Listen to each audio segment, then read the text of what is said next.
up with a look of surprise. But Mr. Brentano paused and stared directly into Polly's eyes. I want you to come to the store every Saturday morning for the next 4 weeks.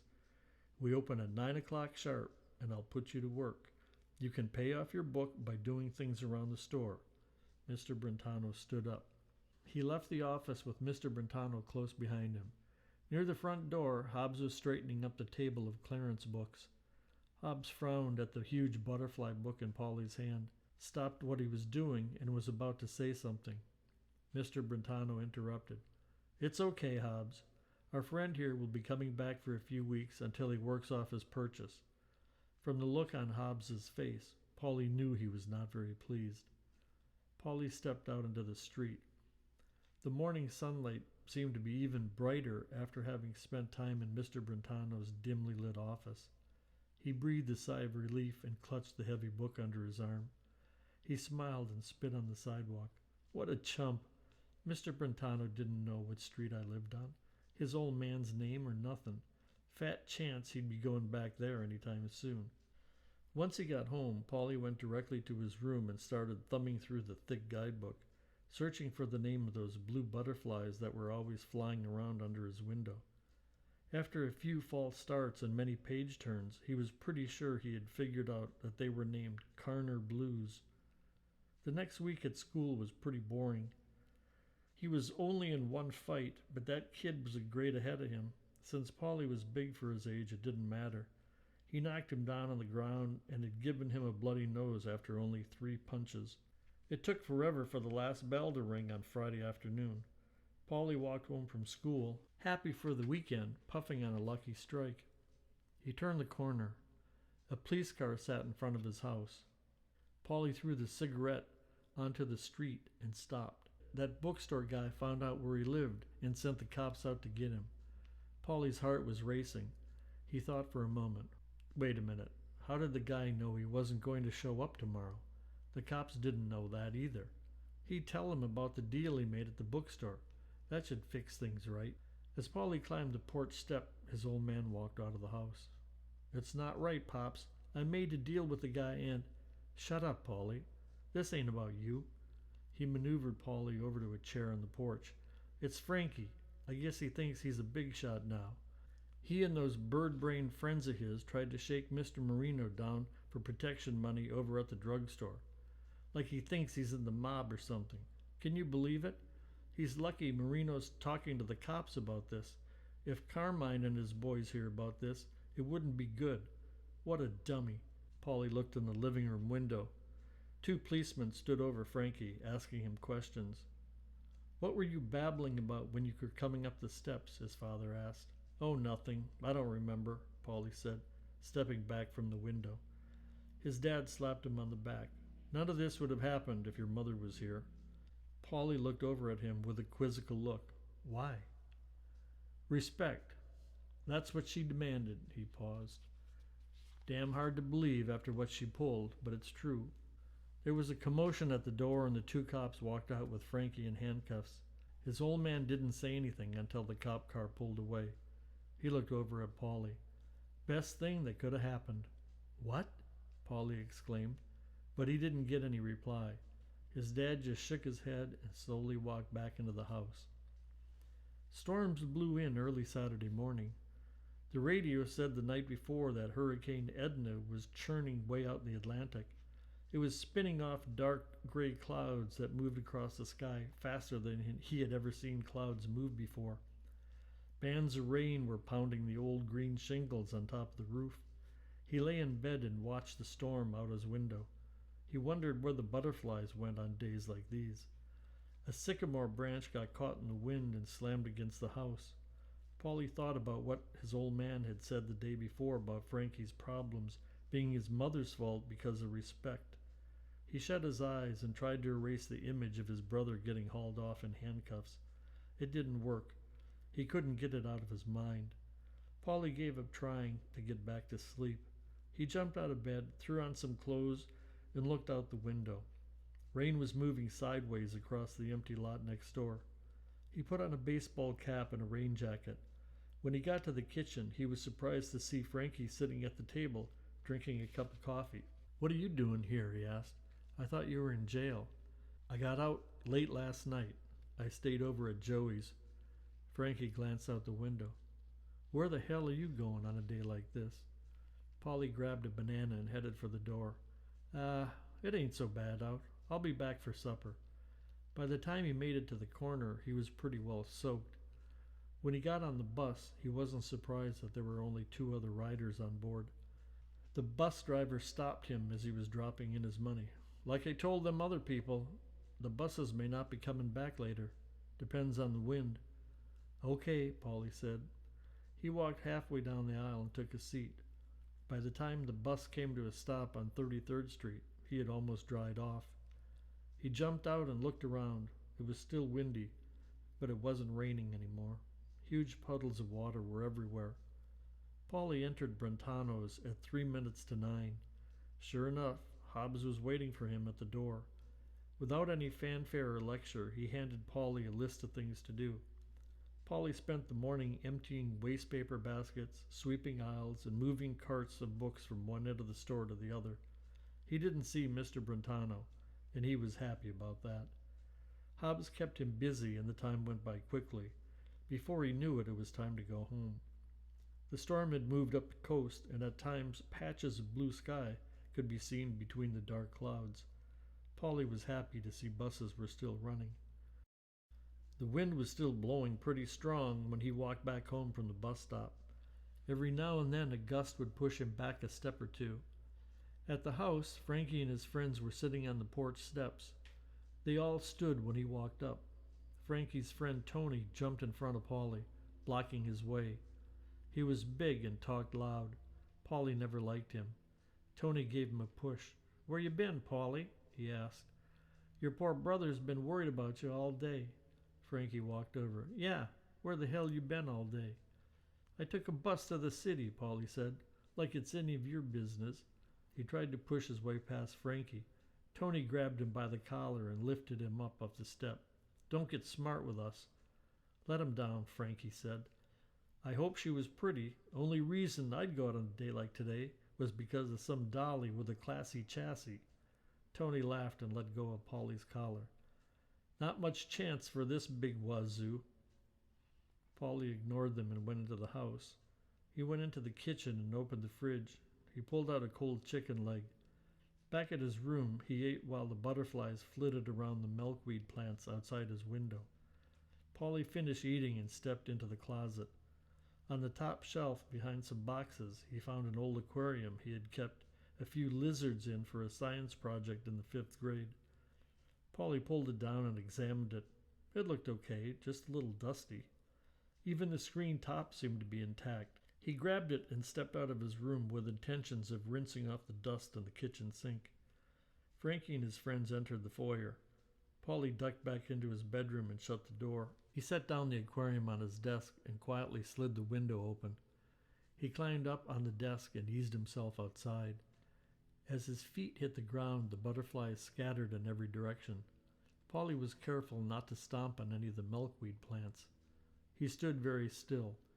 Slowly, one by one, the butterflies returned. As they did, Polly cupped one of his hands, leaned into the window, and gently placed it into the aquarium.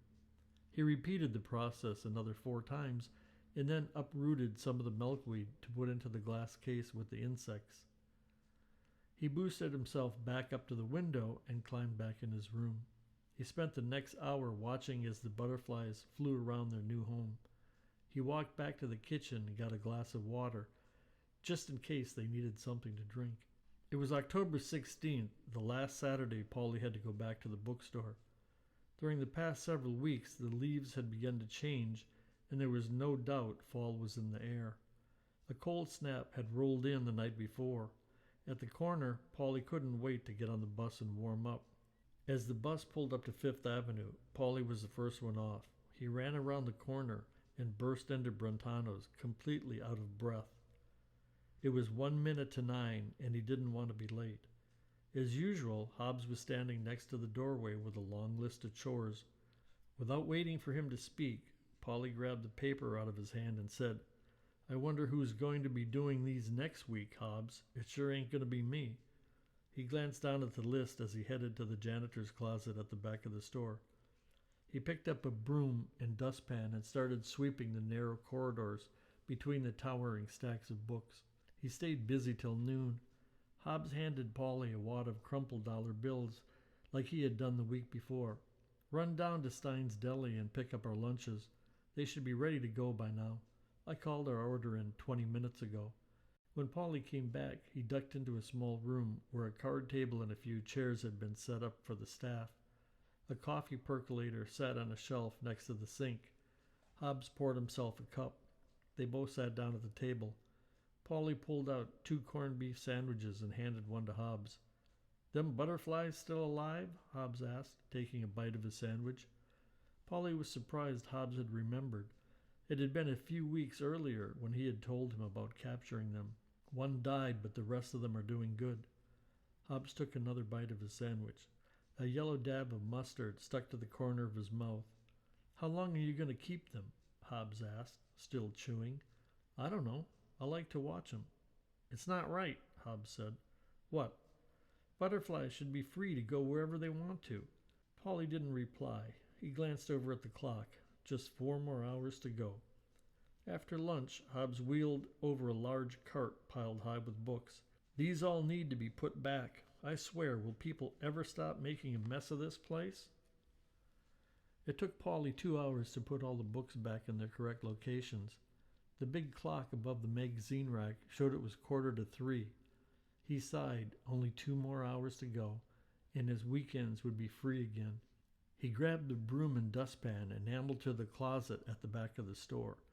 Out of the corner of his eye, Polly noticed the latest Wink magazine sitting on a shelf in the girly magazine section. He took a step closer and glanced at the cover. A tall brunette was sitting on a stack of cushions with her back to the photographer. She had her head turned slightly, and she was flashing a very seductive smile. She was wearing a lace teddy with black silk stockings and red high heels. Polly stood mesmerized. He thought of his long-gone prized collection of purloined magazines. He glanced around. Nobody was in the magazine section. An older couple were walking down the aisle right toward him. He took a step back as they turned down the biography aisle. As soon as they were out of sight, Polly reached up, grabbed the magazine, and stuffed it under his shirt. He quickly stepped away. Immediately, a familiar hand clutched his shoulder. He twisted around. Hobbs stood over him. "Ah, geez," Polly started to say, but Hobbs interrupted him. "Looks like it's time for you to see Mr. Brentano again," Hobbs said, with a twisted look of glee on his face. Polly didn't say a word as Hobbs steered him down the dim corridor into Mr. Brentano's office. Hobbs knocked on the door and waited. Polly heard a muffled "Come in." Hobbs swung the door open and pushed Polly into the office. Mr. Brentano looked up from his desk. As usual, a cigar stub was stuck in the corner of his face. This time it wasn't lit. "You can go, Hobbs, but I need—" "No, that's okay. Polly, come and sit down next to the desk." Hobbs took a step toward Mr. Brentano. "But you don't understand." "It's okay, Hobbs," Mr. Brentano said, raising his voice. "I'll take care of this." Hobbs scowled at Polly as he stomped out of the office. Polly slowly walked over to his desk and settled into a chair next to Mr. Brentano. The sharp-edged corners of the magazine dug into his thighs. "Well, my boy, you've been coming here for several weeks, just like we discussed." Mr. Brentano paused to pluck the cigar from his mouth. "I must say I'm quite impressed. When we had our first talk, I wasn't sure if you'd hold up your end of the bargain."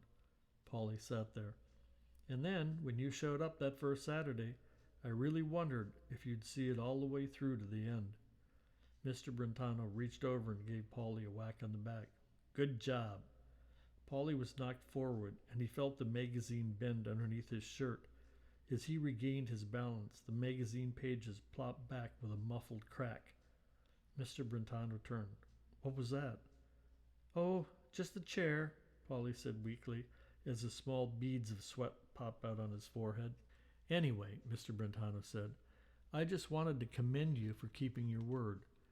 There's not much of that these days, and I have a lot of respect for someone who says they're going to do something and actually does it." He pulled out a round gold pocket watch from his vest and glanced down. It's 3:30. I think you've done enough work around here. Why don't you call it a day? Paulie stood up slowly, hoping that the magazine wouldn't make another noise. Thanks. Thanks a lot. He walked stiffly over to the office door and let himself out. He made his way down the dim corridor and entered the main store area. As Paulie approached the front door, he saw Hobbs standing guard. Hobbs looked over at him and Paulie stopped. A thin smile appeared on Hobbs's face as he shook his head ever so slightly. Paulie walked over to him and stuck out his hand. See you later, Mr. Hobbs. Hobbs gave Paulie's hand a weak grip. Okay, Paulie. It was nice working with you. Come back and see us real soon. He pushed the door open, stepped out to the sidewalk, and headed down 33rd Street. He adjusted his ball cap and tried to figure out what had just happened. He climbed on the bus and took a seat way in the back. He kept thinking about the talk he had just had with Mr. Brentano over and over in his head. He kept rehearing the part where Mr. Brentano was talking about respect. Before he knew it, he was back in Jersey City. Paulie didn't remember going through the Holland Tunnel or anything. He jumped off the bus and walked back to his house. He zipped his jacket all the way up. Thin streams of leaves blew off the neat piles people had raked up that morning. He turned the corner and breathed a sigh of relief. The porch was empty. He didn't have to worry about his brother and his stupid friends. He climbed up the steps.